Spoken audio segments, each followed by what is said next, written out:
Yes, students. Now let us do worksheet 6. Read the following sentences about Kalpana Chawla, the girl who lost her life while returning to the earth after her journey into space. Identify the main clause and the subordinate clauses. Remember that one complex sentence may contain more than one subordinate clause. One example has been given to help you. Now, this is about Kalpana Chawla, the girl who lost her life while returning to the earth after her journey into the space. You know about Kalpana Chawla. In this worksheet, you have to identify the main clause and the subordinate clause or subordinate clauses. And remember, one complex sentence may contain more than one subordinate clause. यहाँ ध्यान रखना है आपने, एक complex sentence में more than one subordinate clauses हो सकती हैं. One example is done. It was characteristic of her that she chose the latter. Main clause क्या है जिसके कंप्लीट सेंस बन रही है? टू पार्ट्स हैं. It was characteristic of her that she chose the latter.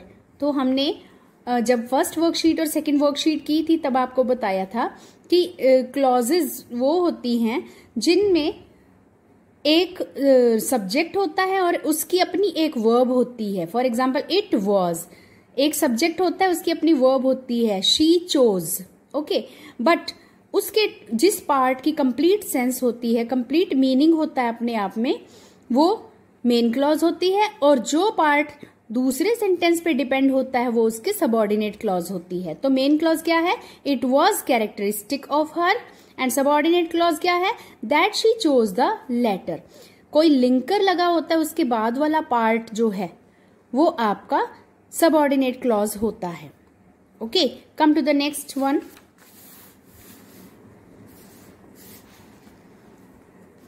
Second, as she reached her 8th grade, Kalpana first gave vent to her resolve when she proclaimed that engineering was going to be her vocation.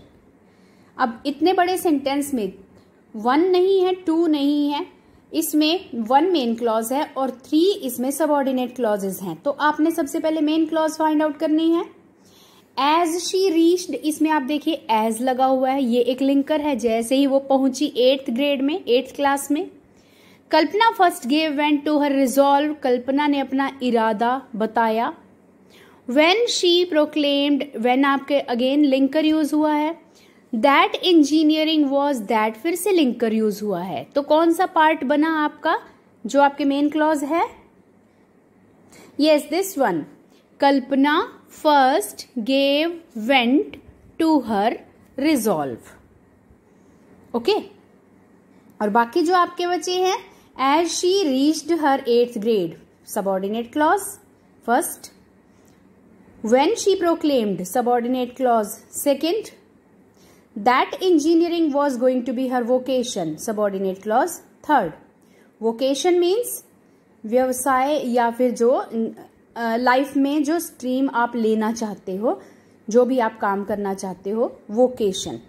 Okay, come to the next one. Kalpana believed that her vocation would be flight engineering. It is very much clear.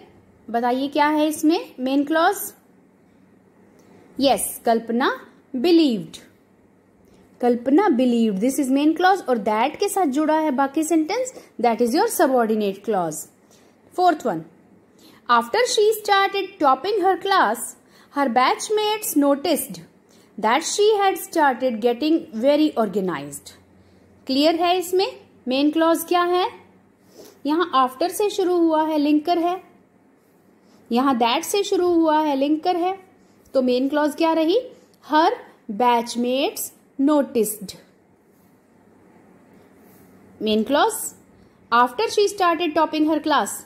Subordinate clause 1. That she had started getting very organized. Subordinate clause 2nd. Next one. While she was heading towards the conclusion of her graduation degree, Kalpana had already begun to trawl American universities. So, यहाँ पे आपका linker while use किया गया है. Okay, तो main clause और subordinate clause आपने बतानी है। तो वाइल से यूज हुआ है तो ये आपके सबॉर्डिनेट क्लॉज क्लियर है। तो मेन क्लॉज क्या हुई? Kalpana had already begun to trawl American universities. Trawl होता है न्यूज़पेपर्स में खंगालना, जैसे न्यूज़पेपर्स में एडवर्टाइजमेंट आती है कि इस यूनिवर्सिटी में ये कोर्सेज अवेलेबल हैं, तो उनको वो न्यूज़पेपर में ढूंढने लग गई थी।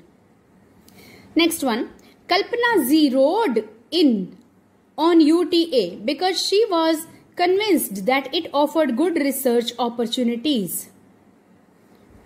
कल्पना जीरोड, जीरोड होता है सर्कल्ड, जैसे हमने वाइल को सर्कल किया ना, इसके ऊपर जीरो लगाई है, दैट इज कॉल्ड जीरोड। ओके, कल्पना ने UTA इस यूनिवर्सिटी को डिसाइड कर लिया, जीरोड सर्कल कर लिया, because she was convinced that it offered good research opportunities. Main clause क्या रहेगी इसमें? Yes, try to find out. Because यहां पे आपका लिंकर है, इसके बाद वाला नहीं है। दैट आपका लिंकर है, इसके बाद वाला नहीं है। तो क्या बचा? Kalpana zeroed in on UTA। Main clause, because के बाद वाली लाइन सबॉर्डिनेट 1 एंड दैट के बाद subordinate 2। Come to the next page. Though she has angry at the, यहां पर हैज नहीं है, आपके बाय मिस्टेक हैज लिखा गया है, दिस इज वॉज। दो she was angry at the initial rejection, she kept up her entreaties to the family as time started closing in on her admission date. Initial rejection उसके family members ने starting में reject कर दिया था कि हम उसे कल्पना को बाहर नहीं भेजेंगे। तो स्टार्टिंग में दो यहां पर आपका लिंकर यूज हुआ है। Though she was angry at the initial rejection, she kept up her entreaties to the family. अपनी फैमिली को मनाना उसका जारी रहा, मनाती रही वो to the family. As time started closing in, as फिर से आपका लिंकर है, तो मेन क्लॉज क्या बनी? Yes, she kept up her entreaties to the family. ये आपकी मेन क्लॉज है। And your subordinate clause 1, though she was angry at the initial rejection. Subordinate clause 2, as time started closing in on her admission date. Next one, it is something that you would want to do. Very clear है इसमें main clause और subordinate clause. It is something, main clause, that you would want to do, subordinate clause. Okay, now try to do this exercise, do it yourself.